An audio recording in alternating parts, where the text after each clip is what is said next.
श्री हरि भक्तों को मेरा प्रणाम। देखिए, एकादशी व्रत की विधि और महिमा किस प्रकार से है, इसके विषय में हम जानते हैं कि एकादशी का जो व्रत होता है वो किस प्रकार से किया जाता है, उसकी महिमा क्या रहती है, इसका विधि क्या है, इसके विधान क्या है, उसका परिणाम स्वरूप भक्तगणों को किस प्रकार का फल मिलता है, इसके बारे में विशेष चर्चा करेंगे। प्रिय भक्तों, मेरा नमस्कार, स्वागत है आपका इस चैनल आनंद मार्ग में। तो आज की कथा शुरू करते हैं कि सनक जी कहते हैं कि नारद जी अब मैं इस अन्य व्रत का जो 3 लोकों में विख्यात है वर्णन करूंगा। ये सब पापों का नाश करने वाला तथा संपूर्ण मनोवांछित फलों को देने वाला है। इसका नाम है एकादशी व्रत। ये भगवान विष्णु को विशेष प्रिय है। ब्राह्मण क्षत्रिय वैश्य शूद्र और स्त्री जो भी भक्ति पूर्वक इस व्रत का पालन करते हैं उनको ये मोक्ष देने वाला है। ये मनुष्यों को उनकी समस्त अभिष्ट वस्तुएं प्रदान करता है। विप्रवर, इस प्रकार में इस व्रत का पालन करना चाहिए क्योंकि ये भगवान विष्णु को प्रसन्न करने वाला है। दोनों पक्ष की एकादशी को भोजन न करे। जो भोजन कर लेता है वे इस लोक में बड़ा भारी पापी है, पर लोक में उसे नरक की प्राप्ति होती है। मनुष्य यदि मुक्ति की अभिलाषा रखता है तो वे दशमी और द्वादशी को एक समय भोजन करे और एकादशी को सर्वथा निराहार रहे। महापात को अथवा एक सब प्रकार के पातकों से युक्त मनुष्य भी यदि एकादशी को निराहार रहे तो वे परम गति को प्राप्त होता है। एकादशी परम पुण्यमयी भक्ति तिथि है। ये भगवान विष्णु को परम प्रिय है। संसार बंधन का उच्छेद करने की इच्छा वाले ब्राह्मणों को सर्वथा इसका सेवन करना चाहिए। दशमी को प्रातःकाल उठकर दंत धावन पूर्वक स्नान करे और इंद्रियों को वश में रखते हुए विधि पूर्वक भगवान विष्णु का पूजन करे। रात में भगवान नारायण का चिंतन करते हुए उन्हीं के समीप शयन कर एकादशी को सवेरे उठकर शौच स्नान से अनंतर गंध पुष्प आदि सामग्रियों द्वारा भगवान विष्णु की विधि पूर्वक पूजा करके इस प्रकार कहे कि कमल नयन अच्युत्य, आज एकादशी को निराहार रहकर मैं दूसरे दिन भोजन करूंगा। आप मेरे लिए शरणदाता हो। सुदर्शन चक्रधारी देव भगवान विष्णु के समीप भक्ति भाव से उक्त मंत्र का उच्चारण करके संतुष्ट चित्त हो उन्हें एकादशी का उपवास समर्पित करें। व्रती पुरुष नियम पूर्वक रहकर भगवान विष्णु के समक्ष गीत वाद्य नित्य पुराण श्रवण आदि के द्वारा रात में जागरण करे। तदंतर द्वादशी के दिन प्रातःकाल उठकर व्रतधारी पुरुष स्नान करे और इंद्रियों को वश में रखते हुए विधि पूर्वक भगवान विष्णु की पूजा करे। विप्रवर, जो एकादशी के दिन भगवान जनार्दन को पंचामृत से स्नान कराकर द्वादशी को दूध से नहलाता है तो वह श्री हरि का सारूप्य प्राप्त कर लेता है। पूजन के पश्चात इस प्रकार प्रार्थना करे कि केशव, मैं अज्ञान रूपी तिमिर रोग से अंधा हो रहा हूँ। मेरे इस व्रत को आप प्रसन्न हो और प्रसन्न मुख होकर मुझे ज्ञान दृष्टि प्रदान करे। विप्रवर इस प्रकार द्वादशी के दिन भगवान लक्ष्मीपति से निवेदन करके एकाग्र चित्त हो यथा शक्ति ब्राह्मणों को भोजन करावे, उन्हें दक्षिणा दे। तत्पश्चात अपने भाई बंधु के साथ भगवान नारायण का चिंतन करते हुए पंचमहायज्ञ बलि वेश्य देव करके स्वयं की मनोभाव से भोजन करे। जो इस प्रकार संयम पूर्वक पवित्र एकादशी व्रत का पालन करता है वे पुनरावृत्ति रहित वैकुंठ धाम में जाता है। उपवास व्रत में तत्पर तथा धर्म कार्य में संलग्न मनुष्य चांडालों और पतितों की और ये कभी न देखे जो नास्तिक है, जिन्होंने मर्यादा भंग की है तथा जो निंदक है और चुगले हैं, ऐसे लोगों में उपवास व्रत करने वाला पुरुष कभी बातचीत न करे। जो यज्ञ में अन्य अधिकारियों से यज्ञ कराने वाला है उससे भी वर्ती पुरुष कभी न बोले। जो कुंडपति के जीते जी परम पुरुष के उत्पन्न किए हुए पुरुष का अन्न खाता है, देवताओं और ब्राह्मण के से विरोध करता है, प्राय अन्न के लिए ललायित रहता है, प्राय स्त्रियों में अनासक्त होता है, ऐसे मनुष्य का वर्ती पुरुष वाणी मात्र से भी आदर न करे। जो इस प्रकार से दोष से रहित शुद्ध जितेंद्रिय और सबके हित में तत्पर है, वे उपवास परायण होकर परम सिद्धि को प्राप्त कर लेता है। गंगा जी के समान कोई तीर्थ नहीं है, माता के समान कोई गुरु नहीं है और भगवान विष्णु के समान कोई देवता नहीं है, और उपवास से बढ़कर कोई तप नहीं है। क्षमा के समान कोई माता नहीं है, कीर्तन के समान कोई धन नहीं है, ज्ञान के समान कोई लाभ नहीं है, और धर्म के समान कोई पिता नहीं है, विवेक के समान कोई बंधु नहीं है, और एकादशी से बढ़कर कोई व्रत नहीं है।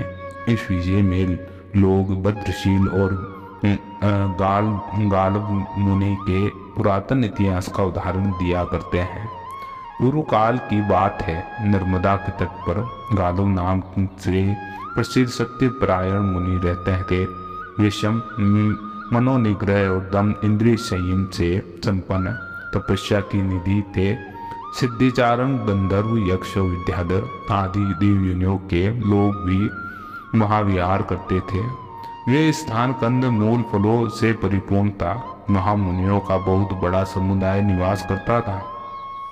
विप्रवर गालव वहाँ चिरकाल से निवास करते थे। उनके एक पुत्र हुआ जो भद्रशील नाम से विख्यात हुआ। वे बालक अपने मन और इंद्रियों को वश में रखता था। उसे अपने पूर्व जन्म की बातों का स्मरण था। वे महान भाग्यशाली ऋषि कुमार निरंतर भगवान नारायण के भजन चिंतन में ही लगा रहता था। महामती भद्रशील बालोचित क्रीड़ा के समय भी मिट्टी से भगवान विष्णु की प्रतिमा बनाकर उनकी पूजा करता और अपने साथियों को समझाता कि मनुष्यों को सदा भगवान विष्णु की आराधना करनी चाहिए और विद्वानों को एकादशी व्रत का भी पालन करना चाहिए। मुनीश्वर भद्रशील द्वारा इस प्रकार समझाने जाने पर उसके साथ शिशु भी मिट्टी के भगवान की प्रतिमा बनाकर एकत्रित और या अलग अलग बैठ जाते थे और प्रसन्नता पूर्वक उसकी पूजा करते थे। इस तरह वे परम सौभाग्यशाली बालक भगवान विष्णु के भजन से तत्पर हो गए और भद्रशील भगवान विष्णु को नमस्कार करके यह प्रार्थना करता था कि संपूर्ण जगत का कल्याण हो। खेल के समय वह 2 घड़ी या 1 घड़ी भी ध्यानस्थ हो एकादशी व्रत का संकल्प करके भगवान विष्णु को समर्पित करता था। अपने पुत्रों को इस प्रकार उत्तम चरित्र के युक्त देखकर तपोनिधि गालव मुनि बड़े विस्मित हुए और उससे हृदय से लगाकर पूछने लगे कि गालव बोले, उत्तम व्रत का पालन करने वाले महाभाग भद्रशील, तुम अपने कल्याण में शील स्वभाव के कारण सचमुच भद्रशील हो। तुम्हारे जो मंगल में चरित्र है वे योगियों के लिए भी दुर्लभ है। तुम सदा भगवान की पूजा में तत्पर, संपूर्ण प्राणियों के हित में संलग्न तथा एकादशी व्रत के पालन में लगे रहने वाले हो। शास्त्र निषेध कर्मों से तुम सदा दूर रहते हो और तुम पर सुख दुख आदि द्वंद्वों का प्रभाव नहीं पड़ता। तुम में ममता नहीं दिखाई देती। तुम शांत भाव से भगवान के ध्यान में मग्न रहते हो। बेटा, अभी तुम बहुत छोटे हो तो भी तुम्हारी बुद्धि ऐसी किस प्रकार हुई, क्योंकि महापुरुषों की सेवा के बिना भगवान की भक्ति प्राय दुर्लभ होती है। इस जीव की बुद्धि स्वभावत अज्ञान युक्त सकाम कर्मों से लगी रहती है। तुम्हारे सब क्रिया अलौकिक कैसे हो रही है।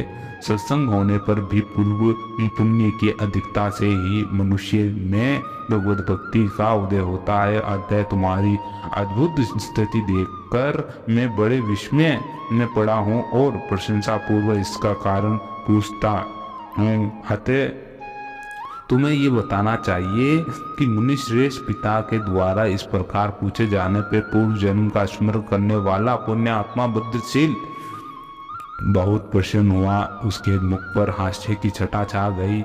उसने अपने पुनबोध से आई हुई सब बातें पिता को ठीक ठीक कह सुनाए। भद्रशील बोला, पिताजी, सुनिए, पूर्व जन्म में मैंने जो कुछ अनुभव किया है वे जाति स्मरण होने के कारण अब भी मैं जानता हूँ कि मुनिश्रेष्ठ में पूर्व जन्म में चंद्रवंशी राजा था। मेरा नाम धर्मकीर्ति था और महर्षि दत्तात्रेय ने मुझे शिक्षा दी थी और मैंने 9000 वर्ष तक संपूर्ण पृथ्वी का पालन किया। और पहले मैंने पुण्य कर्म भी बहुत से किए थे, परंतु पीछे पाखंडियों से बाधित होकर मैंने वैदिक मार्ग को त्याग दिया और पाखंडियों की कूट युक्ति का अवलंबन करके मैंने भी सब यज्ञों का विध्वंस किया। और मुझे अधर्म से तत्पर देख मेरे देश की प्रजा भी सदैव पाप कर्म करने लगी। उसमें से छठा अंश और मुझे मिलने लगा। इस प्रकार मैं सदा पापाचार परायण हो दुर्व्यसनों से आसक्त रहने लगा। एक दिन शिकार खेलने की रुचि से मैं सेना सहित एक वन में गया और वहाँ भूख प्यास से पीड़ित हो थका मांदा नर्मदा के तट पर आया और सूर्य की तीखी धूप से संतप्त होने के कारण मैंने नर्मदा जी से जल में स्नान किया और सेना की अंदर गई और ये मैंने नहीं देखा। अकेला ही वहाँ भूख से बहुत कष्ट पा रहा था। संध्या के समय नर्मदा तट के निवासी जो एकादशी व्रत का पालन करते हैं वहाँ एकत्रित हुए। उन सबको मैंने देखा। उन्हीं लोगों के साथ तेरहार रहकर बिना सेना के ही मैं अकेला रात में वहाँ जागरण करता रहा। और यह तात जागरण समाप्त होने पर मेरी वही मृत्यु हो गई। तब बड़ी बड़ी दाढ़ों से भय उत्पन्न करने वाले यमराज के दूतों ने मुझे बांध लिया और उनके अनेक प्रकार के क्लेशों से भरे हुए मार्ग द्वारा यमराज के निकट पहुंचाया। वहां जाकर मैंने यमराज को देखा जो सब के प्रति सम्मान बर्ताव करने वाले हैं। तब यमराज ने चित्रगुप्त को बुलाकर कहा कि विद्वान, इसको दंड विधान कैसे करना है बताओ। साधु शिरोमणि धर्मराज के ऐसा कहने पर चित्रगुप्त ने देर तक विचार किया, फिर इस प्रकार कहा कि धर्मराज यद्यपि ये सदा पाप में लगा रहा, ये ठीक है, तथापि एक बात सुनिए, एकादशी को उपवास करने वाला मनुष्य सब पापों से मुक्त हो जाता है। नर्मदा के रमणीय तट पर एकादशी के दिन पर निराहार रहा। वहां जागरण और उपवास करके वे सर्वथा निष्पास हो गया। इसने जो कोई भी बहुत से पाप किए थे वे सब उपवास के प्रभाव से नष्ट हो चुके हैं। बुद्धिमान चित्रगुप्त के ऐसा कहने पर धर्मराज मेरे सामने कांपने लगे और उन्होंने भूमि पर दंड की भांति पड़कर मुझे साष्टांग प्रणाम किया और भक्ति भाव से मेरी पूजा की। तदनंतर धर्मराज ने अपने सब दूतों को बुलाकर इस प्रकार कहा कि धर्मराज बोले, दूतों मेरी बात सुनो, मैं तुम्हारे हित की बड़ी उत्तम बात बतलाता हूँ। धर्म मार्ग में लगे हुए मनुष्यों को मेरे पास न लाया करो। जो भगवान विष्णु के पूजन में तत्पर, संयमी, कृतज्ञ और कर्दशी तत्परायण और जितेंद्रिय हैं और जो हे नारायण है च्युत्य है हरे मुझे शरण दीजिए, इस प्रकार शांति भाव से निरंतर कहते रहते हैं, ऐसे लोगों को तुम तुरंत छोड़ देना। मेरे दूतों जो संपूर्ण लोकों में हितैषी और परम शांत भाव में रहने वाले हैं और जो नारायण और अच्युत जनार्दन कृष्ण विष्णु कमलाकांत ब्रह्मा जी के पिता और शिव शंकर आदि इत्यादि नामों का नित्य कीर्तन किया करते हैं, उन्हें दूर से ही त्याग दिया करो। उन पर मेरा शासन नहीं चलता। मेरा सबको सेवकों जो अपना संपूर्ण कर्म भगवान विष्णु का समर्पित कर देते हैं, उन्हीं के भजन में लगे रहते हैं, अपने वर्णाश्रमोचित आचार के मार्ग में स्थित हैं, गुरुजनों की सेवा किया करते हैं और सत्पात्रों को दान देते हैं, तीनों की रक्षा करते हैं और निरंतर भगवान नाम के जप कीर्तन में संलग्न रहते हैं, उनको भी त्याग देना। दूतगण जो पाखंडियों के संग से रहित ब्राह्मणों की भक्ति रखने वाले, सत्संग के लोभी और अतिथि सत्कार के प्रेमी, भगवान शिव और विष्णु की क्षमता रखने वाले लोगों के उपकार के तत्पर हो, उन्हें त्याग देना। मेरे दूतों को जो लोग भगवान की कथा रूप के अमृत के सेवन से वंचित हैं, भगवान विष्णु के चिंतन में मन लगाए रखने वाले साधु महात्माओं से जो दूर रहते हैं, उन पापियों को ही मेरे घर पे लाया करो। मेरे जो माता और पिता को डांटने वाले, लोगों से द्वेष रखने वाले, हितैषी जानों का भी अहित करने वाले और देवता की संपत्ति के लोभी और दूसरे लोगों का नाश करने वाले और सदैव दूसरे के अपराध में ही तत्पर रहने वाले, उनका यहाँ पकड़ कर लाओ। मेरे दूतों, जो एकादशी व्रत के विमुख क्रूर स्वभाव वाले लोगों का कलंक लगाने वाले, पर निंदा में तत्पर, ग्राम का विनाश करने वाले, श्रेष्ठ पुरुषों से वैर रखने वाले और तथा ब्राह्मणों के धन का लोभ करने वाले, उनको यहाँ ले आओ। जो भगवान विष्णु की भक्ति में मुंह मोड़ चुके हैं, शरणागत पालक भगवान नारायण को प्रणाम नहीं करते हैं, जो मूर्ख मनुष्य कभी भगवान विष्णु के मंदिर में नहीं जाते हैं, उन अतिशय पाप से रत रहने वाले दुष्ट लोगों को भी तुम बलपूर्वक पकड़ के यहाँ ले आओ। इस प्रकार जब मैंने यमराज की ये कही हुई बातें सुनी तो तत्पश्चात दग्ध होकर अपने किए हुए उन निंदित कर्मों का स्मरण किया और पाप कर्म के लिए पश्चाताप और श्रेष्ठ धर्म का श्रवण करने से मेरे सब पाप ही नष्ट हो गए। उसके बाद में उस पुण्य कर्म के प्रभाव से इंद्रलोक में गया। वहां पर सब प्रकार के भोगों से संपन्न रहा। संपूर्ण देवता मुझे प्रसन्न करते हैं थे। बहुत काल तक स्वर्ग में रहकर फिर वहां से मैं भूलोक आया। यहाँ भी आप जैसे विष्णु भक्तों से कुल में मेरा जन्म हुआ और मुनीश्वर जाति होने के कारण मैं ये सब बातें जानता हूँ। इसलिए मैं बाद को उनके साथ भगवान विष्णु की पूजन की चेष्टा करता हूँ। पूर्व जन्म में एकादशी व्रत का ऐसा माहात्म्य है, ये बात मैं नहीं जान सकता था। इस समय पूर्व जन्म की बातों की स्मृति के प्रभाव से मैंने एकादशी व्रत को जान लिया। पहले विवश होकर भी जो व्रत किया गया था उसका ये फल मिला। हे प्रभु, फिर जो भक्ति पूर्व एकादशी व्रत करते हैं उनको क्या नहीं मिल सकता। अतः विपेंद्र, मैं शुभ एकादशी का पालन तथा प्रतिदिन भगवान विष्णु की पूजा करूंगा। भगवान के परम धाम को पाने की आकांक्षा ही इसमें ऐसे हेतु जो मनुष्य सदा पूर्व एकादशी व्रत करते हैं उन्हें निश्चय ही परमानंददायक वैकुंठ धाम प्राप्त होता है। अपने पुत्र का ऐसा वचन सुनकर गालव मुनि बहुत प्रसन्न हुए। उन्हें बड़ा संतोष प्राप्त हुआ। उनका हृदय अत्यंत हर्ष में भर गया। वे बोले, वत्स मेरा जन्म सफल हो गया, मेरा कुल भी पवित्र हो गया। इसलिए क्योंकि तुम्हारे जैसा विष्णु भक्त पुरुष मेरे घर में पैदा हुआ है। इस प्रकार पुत्र के उत्तम कर्म से ही मन ही मन संतुष्ट होकर महर्षि गालव ने उसे भगवान की पूजा का विधान ठीक ठीक समझाया। और मनुष्य नारद, तुम्हारे प्रश्न के अनुसार मैंने ये सब बातें कुछ विस्तार के साथ तुम्हें बता दी। तुम और क्या सुनना चाहते हो? अब देखिए, इसके तत्पश्चात हम आपको ये भी बताते हैं कि 12 महीनों में एकादशी व्रतों की जो विधि है और उनकी महिमा, वो 10वीं और इसके पालन की विधि को मैं आपको बताता हूँ, जो किस प्रकार करना चाहिए, किस तरह से होना चाहिए।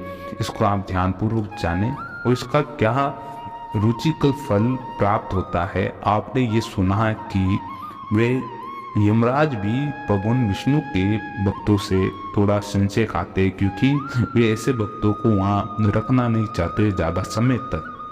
अब देखिए क्या कहते हैं कि सनातन जी कहते हैं कि मुने दोनों पक्षों की एकादशी को मनुष्य निराहार रहे और एकाग्रचित और नाना प्रकार के पुष्पों से शुभ और विचित्र मंडप बनावे। फिर शास्त्र के विधि से भलीभांति स्नान करके उपवास और इंद्रिय संयम पूर्वक श्रद्धा और एकाग्रता के साथ नाना प्रकार के उपचार, जप, होम, प्रदक्षिणा, स्तोत्र, पाठ, दंडवत, प्रणाम तथा मन को प्रीति लगने वाले जय जयकार के शब्दों से विधिवत श्री विष्णु की पूजा करे और रात्रि में जागरण करे। ऐसा करने से मनुष्य भगवान विष्णु के परम पद को प्राप्त होता है।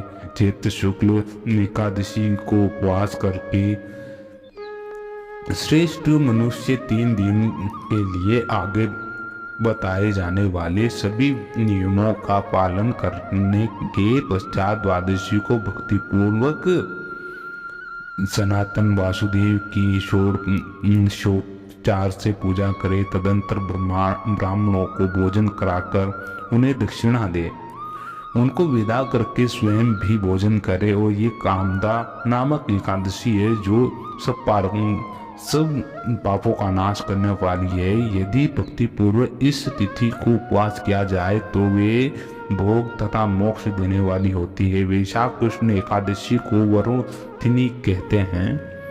एक दिन उपवास करके दूसरे दिन भगवान मधुसूदन की पूजा करनी चाहिए। इसमें सुवर्ण, अन्न, कन्या और दहन का दान उत्तम माना गया है। वरुथिनी का व्रत करके नियम परायण मनुष्य सब पापों से मुक्त हो विष्णु पद प्राप्त कर लेता हो। वैशाख शुक्ल एकादशी को मोहिनी कहते हैं कि उस दिन उपवास करके दूसरे दिन स्नान के पश्चात गंध आदि से भगवान पुरुषोत्तम की पूजा करे और तदंतर ब्राह्मण भोजन कराकर वह सब पापों से मुक्त हो जाता है। और ज्येष्ठ कृष्ण एकादशी को अपराह कहते हैं। उस दिन नियम पूर्वक उपवास करके द्वादशी को प्रातःकाल नित्य क्रम से निवृत्त हो भगवान त्रिविक्रम की पूजा विधिवत पूजा करे और तदंतर श्रेष्ठ ब्राह्मणों को भोजन कराकर उन्हें दक्षिणा दे। ऐसा करने वाला मनुष्य सब पापों से मुक्त हो भगवान विष्णु के लोक में जाता है। ज्येष्ठ शुक्ल एकादशी को निर्जला एकादशी कहते हैं। निर्जोतम शुद्धि देश से लेकर सूर्य देव तक निर्जल उपवास करके दूसरे दिन द्वादशी के प्रातःकाल नित्य क्रम करने के अनंतर विविध उपचार से भगवान ऋषिकेश का पूजन करे। तदंतर भक्ति पूर्वक ब्राह्मणों को भोजन कराकर मनुष्य 24 एकादशियों का फल प्राप्त कर लेता है। आषाढ़ कृष्ण एकादशी को योगिनी कहते हैं। इस दिन उपवास करके द्वादशी को नित्य क्रम के पश्चात भगवान नारायण की पूजा करें। तत्पश्चात श्रेष्ठ ब्राह्मणों को भोजन कराकर उन्हें दक्षिणा दे। ऐसा करने वाले पुरुष संपूर्ण लोगों का फल पाकर भगवान विष्णु के धाम में आनंद का अनुभव करता है। मनुष्य आषाढ़ शुक्ल एकादशी को उपवास करके सुंदर मंडप बनाकर उसमें विधि पूर्वक भगवान विष्णु की प्रतिमा स्थापित करे और वे प्रतिमा सोने या चांदी की बनी हुई अत्यंत सुंदर हो और उसकी चारों भुजाएं शंख चक्र गदा पद्म से सुशोभित हो। उसे पीतांबर धारण कराया गया हो और वे अच्छी तरह बिछे हुए सुंदर पलंग पर विराज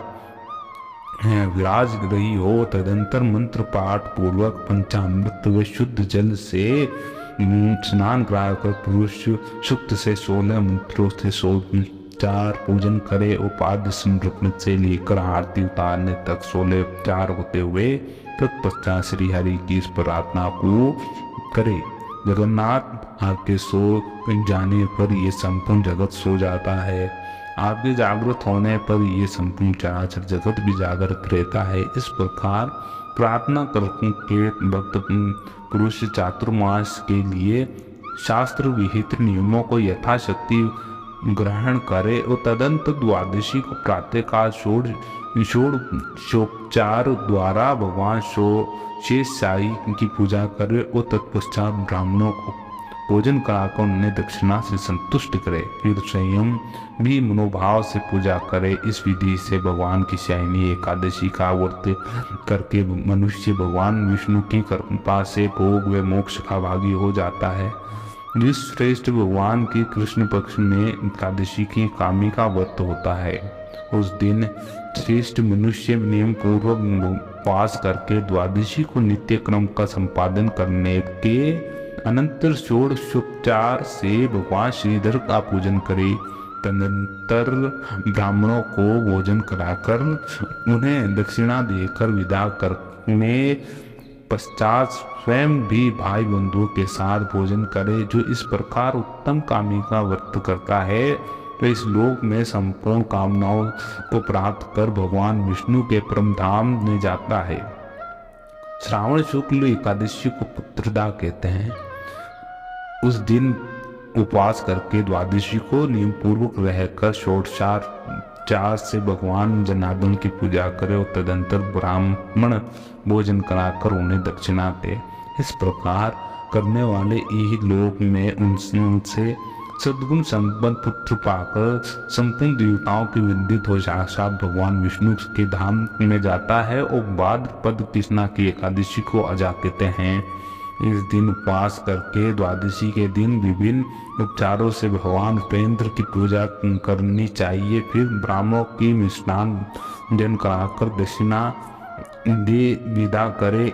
इस प्रकार भक्ति पूर्वक एकाग्र भाव से अजा एकादशी का व्रत करके मनुष्य ही लोक में संपूर्ण उत्तम भोगों को भोगता है। अंत में विष्णु धाम को जाता है और भाद्रपद शुक्ला एकादशी नाम पद्मा है। इस दिन उपवास करके नित्य पूजन करने के अनंतर ब्राह्मणों को जल से भरा घट दान करे। विद्युतम पहले से स्थापित प्रतिमा को उत्सव करके उसे जलाशय के निकट ले जाए और जल से स्पर्श कराकर उसकी विधि पूर्वक पूजा करे।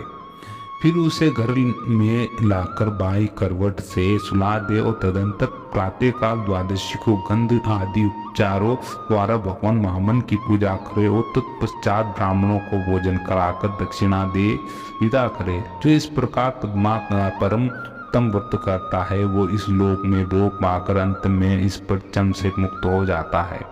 अश्विनी कृष्ण एकादशी को इंद्रा कहते हैं। उस दिन उपवास करके शालग्राम शिलाओं के सम्मुख मध्याह्न काल में स्नान करो। ब्राह्मण ये भगवान विष्णु को प्रसन्न करने वाला होता है। तदंतर द्वादशी को प्रातःकाल भगवान पद्म नाम की पूजा करके विद्वान पुरुष ब्राह्मणों को भोजन करवावे और दक्षिणा देकर उन्हें विदा करने के पश्चात स्वयं भी भोजन करे। इस प्रकार इंद्रा एकादशी का व्रत करने वाला मनुष्य इस श्लोक में मनोवांछित भोगों को भोगकर करोड़ों पितरों का उद्धार करके अंत में भगवान विष्णु के धाम में जाता है। विप्रवर अश्विनी शुक्ला की एकादशी को पापा कुंसा कहते हैं। इस दिन विधि पूर्वक उपवास करके द्वादशी के दिन भगवान विष्णु की पूजा करें। तदंतर श्रेष्ठ ब्राह्मणों को भोजन करा उन्हें दक्षिणा दी भक्ति भाव से प्रणाम करके विदा करे। फिर स्वयं भी भोजन करे। जो मनुष्य इस प्रकार विधि पूर्वक पापा कुंसा एकादशी का व्रत करता है वह इस लोक में उत्तम भोगों को भोग कर भगवान विष्णु के लोक में जाता है। विश्वश्रेष्ठ कार्तिक के कृष्ण पक्ष में रमा नाम की एकादशी को विधि पूर्वक स्नान करके द्वादशी को प्रातःकाल केशी दैत्य का वध करने वाले देवताओं के भी देवता सनातन भगवान केशव की पूजा करे। तदंतर ब्राह्मणों को भोजन करावे और उन्हें दक्षिणा देकर विदा करे। इस प्रकार व्रत करके मनुष्य श्लोक में मनोवांछित भोग भोगने के पश्चात विमानों द्वारा वैकुंठ में जाकर भगवान लक्ष्मीपति का सामीप्य लाभ उठाता है। कार्तिक की शुक्ल एकादशी को प्रबोधनी कहते हैं। उस दिन उपवास करके रात में सोए हुए भगवान को गीत आदि मांगलिक उत्सवों द्वारा जगाए। उस समय ऋग वेद, यजुर्वेद, सामवेद, विविध मंत्रों के और नाना प्रकार के वाद्यों के द्वारा भगवान को जगाना चाहिए। द्राक्षा, इक, अनार, केला और सिंघाड़ा आदि वस्तुएं भगवान को अर्पित करनी चाहिए। तत्पश्चात रात बीतने पर दूसरे दिन सवेरे स्नान और नित्य क्रम करके पुरुष सूक्त के मंत्रों द्वारा भगवान गदा, दामोदर और षोडशोपचार से पूजा करनी चाहिए। फिर ब्राह्मणों को भोजन करा उन्हें दक्षिणा से संतुष्ट करके विदा करे। इसके बाद आचार्य को भगवान की स्वर्णमयी प्रतिमा और धेनु का दान देना चाहिए। इस प्रकार जो भक्ति और आदर पूर्वक प्रबोधनी एकादशी का व्रत करता है वे इस लोक में श्रेष्ठ भोगों का उपभोग करके अंत में वैष्णव पद प्राप्त कर लेता। मार्गशीर्ष मास में कृष्ण पक्ष की एकादशी को उत्पन्ना एकादशी कहते हैं। इस दिन उपवास करके द्वादशी को गंध आदि उपचारों से भगवान श्री कृष्ण की पूजा करें। तत्पश्चात श्रेष्ठ ब्राह्मणों को भोजन करा उन्हें दक्षिणा दे विदा करके स्वयं भी इष्ट जनों के साथ एकाग्र होकर भोजन करे। इस प्रकार से भक्ति भाव से उत्पन्ना का व्रत करता है और वे अंत काल में श्रेष्ठ विमान पर बैठकर भगवान विष्णु के लोक में चला जाता है। और मार्गशीर्ष शुक्ला एकादशी को मोक्षदा एकादशी कहते हैं। इस दिन उपवास करके द्वादशी के प्रातः काल संपूर्ण चारों से विश्व रूपी धारी भगवान अनंत की पूजा करे, फिर ब्राह्मणों को भोजन कराए और दक्षिणा देकर विदा करने के पश्चात स्वयं भाई बंधु के साथ भोजन करे। इस प्रकार व्रत करके मनुष्य इहलोक में मनोवांछित भोगों को भोगकर पहले पीछे के 10 पीढ़ियों का उद्धार करके भगवान श्री हरि के धाम में जाता है और फिर छोड़ के कृष्ण पक्ष की एकादशी को सफला करते हैं। इस दिन उपवास करके द्वादशी को सभी उपचारों की भगवान ज्योति की पूजा करे और फिर ब्राह्मणों के मिष्टान भोजन करावे और दक्षिणा देकर विदा करे। ब्राह्मण इस प्रकार सफला एकादशी का विधि पूर्वक व्रत करके मनुष्य इहलोक में संपूर्ण भोगों का भोग करके अंत में विष्णु पद को प्राप्त होता और शुक्ल एकादशी को पुत्रदा कहा गया है। उस दिन उपवास करके द्वादशी दिन अर्घ्य और उपचारों का भगवान चक्रधारी विष्णु की पूजा करे, फिर श्रेष्ठ ब्राह्मणों को भोजन करा दक्षिणा दे विदा करके अपने शिष्ट भाई बंधुओं के साथ शेष अन्य स्वयं भोजन करे। विप्रवर इस प्रकार व्रत करने वाला मनुष्य इहलोक में मनोवांछित होकर अंत में श्रेष्ठ विमान पर आरूढ़ हो भगवान विष्णु के धाम में जाता है। द्विज श्रेष्ठ मान के कृष्ण पक्ष में षष्ठ तिला एकादशी को उपवास करके तिलों से ही स्नान दान तर्पण हवन और भोजन पूजन का काम ले, फिर द्वादशी का प्रातः काल सब उपचारों से भगवान वैकुंठ की पूजा करे, फिर ब्राह्मणों को भोजन करा उन्हें दक्षिणा देकर विदा करे। इस प्रकार एकाग्रचित हो पूर्वक व्रत करके मनुष्य लोक में मनोवांछित भोग भोगकर अंत में विष्णु पद प्राप्त कर लेता है। माघ शुक्ल एकादशी का नाम जया है। उस दिन भगवान उपवास करके द्वादशी को प्रातः काल परम पुरुष भगवान श्रीपति की अर्चना करे, तदंतर ब्राह्मणों को भोजन करा दक्षिणा दे विदा करके शेष अन्य अपने भाई बंधु के साथ स्वयं एकाग्रचित्त होकर भोजन करे। विप्रवर जो इस प्रकार भगवान केशव को संतुष्ट करने वाला व्रत करता है वे इहलोक में श्रेष्ठ भोगों को भोगकर अंत में भगवान विष्णु के धाम जाता है। फाल्गुन कृष्ण एकादशी का नाम द्विजिया है। उस दिन उपवास करके द्वादशी को प्रातःकाल गंध आदि उपचारों से भगवान योगेश्वर की पूजा कर तदंतर ब्राह्मणों को भोजन करा दक्षिणा से संतुष्ट करे। उन्हें विदा करने के पश्चात स्वयं मौन होकर भाई बंधुओं के साथ भोजन करे। इस प्रकार व्रत करने वाले मानव इहलोक में अभिष्ट भोगों को भोग कर देहांत होने के बाद देवताओं से सम्मानित हो भगवान विष्णु के लोक में जाता है। नित्योत्तम फाल्गुन के शुक्ल पक्ष में आलम की एकादशी को उपवास करके द्वादशी को प्रातःकाल संपूर्ण उपचारों से भगवान पुंडरीकाक्ष का भक्ति पूर्वक पूजन करे। तदंतर ब्राह्मणों को उत्तम अन्न भोजन कराकर उन्हें दक्षिणा दे। इस प्रकार फाल्गुन के शुक्ल पक्ष में आलम की नामावली एकादशी को विधि पूर्वक पूजन करावे। पूजन आदि करके मनुष्य भगवान विष्णु के परम पद को प्राप्त होता है। ब्राह्मण चैत्र के कृष्ण पक्ष में पाप मोचनी नाम वादी एकादशी को उपवास करके द्वादशी को प्रातःकाल षोडशोपचार से भगवान गोविंद की पूजा करे और तत्पश्चात ब्राह्मणों को भोजन करा दक्षिणा दिए उन्हें विदा करके स्वयं भाई बंधुओं के साथ भोजन करे। जो इस प्रकार इस पाप मोचनी का व्रत करता है वे तेजस्वी विमान द्वारा भगवान विष्णु के लोक में जाता है। ब्राह्मण इस प्रकार कृष्ण शुक्ल पक्ष में एकादशी का व्रत मोक्षदायक कहा गया है। एकादशी व्रत 3 दिन में साध्य होने वाला बताया गया है। वह सब व्रतों में उत्तम और पापों का नाशक है, अतः उसका महान फल जानना चाहिए। नारद, इन 3 दिन के भीतर 4 समय का भोजन त्याग देना चाहिए। प्रथम और अंतिम दिन में एक एक बार का और पिछले दिन में दोनों समय का भोजन त्याज्य है। अब मैं तुम्हें इस 3 दिन में व्रत पालन करने का योग्य नियम बतलाता हूँ।